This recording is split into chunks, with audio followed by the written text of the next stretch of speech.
Jane Birkin, icône culturelle et artistique de plusieurs générations, a enfin officiellement avoué la vérité sur son mariage après l'avoir gardé secret pendant des années. Elle a révélé qu'après 2 ans de relations secrètes avec son partenaire actuel, ils ont décidé de se marier officiellement, une nouvelle qui a ravi et surpris les fans et le public. Jane Birkin est connue pour sa vie privée plutôt discrète, se tenant toujours à l'écart du bruit médiatique entourant sa vie amoureuse. L'annonce de ce mariage marque donc un tournant, ouvrant un nouveau chapitre de bonheur et de paix dans sa vie. Pendant ces 2 années de relations secrètes, Jane Birkin et son partenaire ont construit en toute discrétion une relation solide, fondée sur la compréhension, le respect et un amour profond. Sans se montrer ni partager leurs sentiments sur les réseaux sociaux, ils choisissent de passer du temps en privé pour nourrir leurs sentiments, loin des projecteurs et de l'attention publique. Ce secret les aide non seulement à maintenir un équilibre dans leur relation, mais rend également leur amour plus durable et plus authentique. Lorsque Jane Birkin a finalement officiellement reconnu son mariage, ce n'était pas seulement l'annonce publique d'une relation, mais aussi une affirmation forte de son engagement et de son sérieux amoureux. La décision de Jane Birkin de se marier après 2 ans de réflexion approfondie témoigne également de sa maturité et de sa sagesse dans sa façon d'aborder l'amour. À travers chaque expérience, elle comprend que le mariage n'est pas un simple rituel ou un événement social, mais une union profonde entre 2 âmes où elles partagent joie, tristesse, difficultés et moments heureux ensemble. Par conséquent, la décision de se marier après une longue période de fréquentation secrète renforce encore le sens et la valeur de cette relation. La publicité autour du mariage de Jane Birkin suscite également un enthousiasme et un soutien immense de la part de ses fans.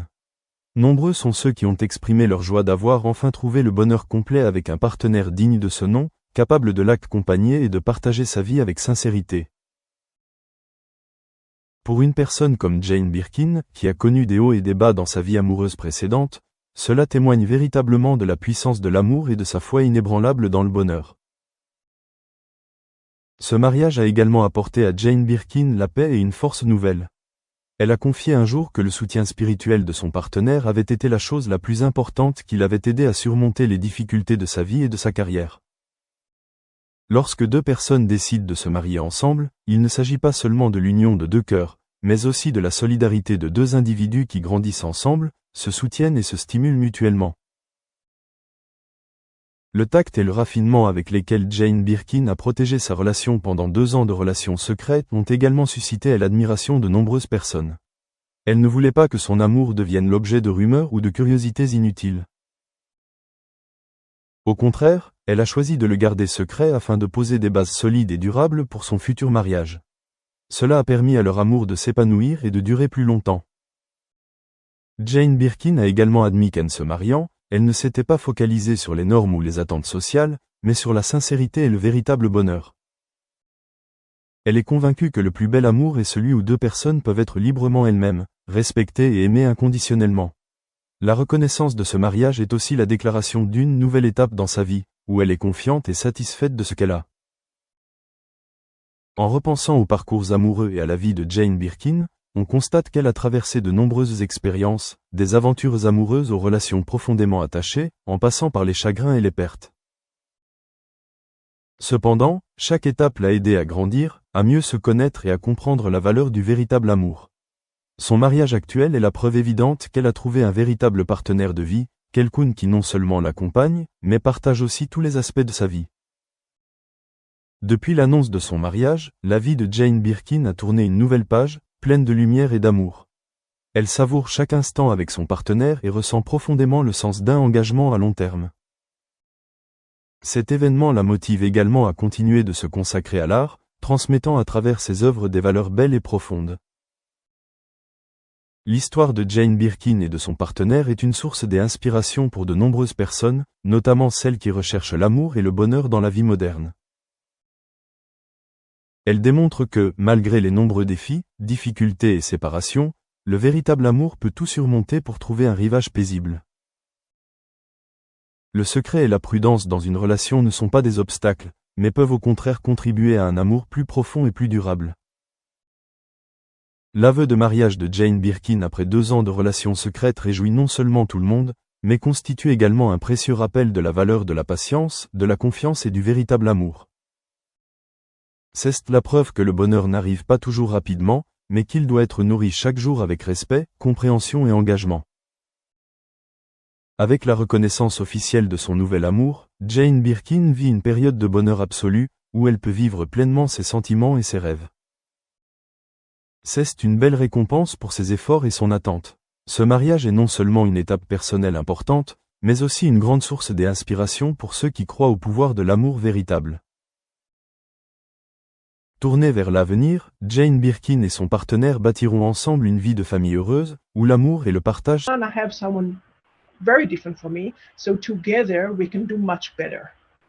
And I think, to your question of the great men that actually raised this question, even acknowledging that, surrounding yourself with a diverse opinion, diverse people, diverse teams, and kind of like really preaching to have a diverse environment in the university, in the workplace, and so on, that will help us as well as, things that Ramin and Charlotte mentioned, like, speaking up and, hosting such an event and so on.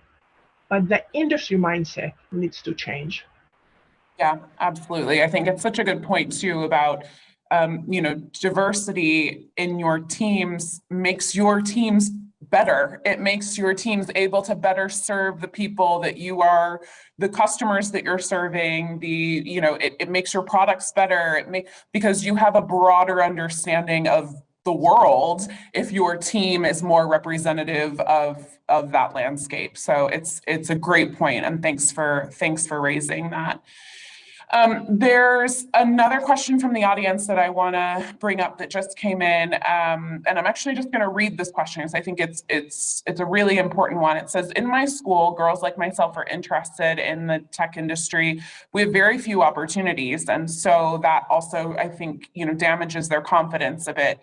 Do you think that creating scholarship opportunities or opportunities for women to study in tech and STEM-related fields is just as important as coming up with mentorship programs? So we've talked a little bit about, programs that help you build your network and programs that help you build your skills, but perhaps if we just think a little bit earlier in the process, like how can we encourage and provide more opportunities for women to get involved in tech-related studies from an even earlier age, and what are some things that we can do to support that? Noah, I don't know if maybe you want to start with that one. So I think it's a really good point, because I think this, bias or, the gap starts much earlier, right? And I think someone here mentioned, like, if I can see it, I can be it. Or you need to see it in order to aspire for that. And I kind of, like I mentioned to you when I just introduced myself, and again, this is an anecdote because it's something that's really close to my heart. In Israel, for example, we set up a program scaled for few markets of Mind the Gap. The idea there is, first of all, acknowledging the gap, but bringing, young female students to see female engineers, right? Like, to see and be inspired that, those opportunities exist there, and kind of like also address some of the fears. I think Ramin mentioned at the beginning that actually seeing and acknowledging their more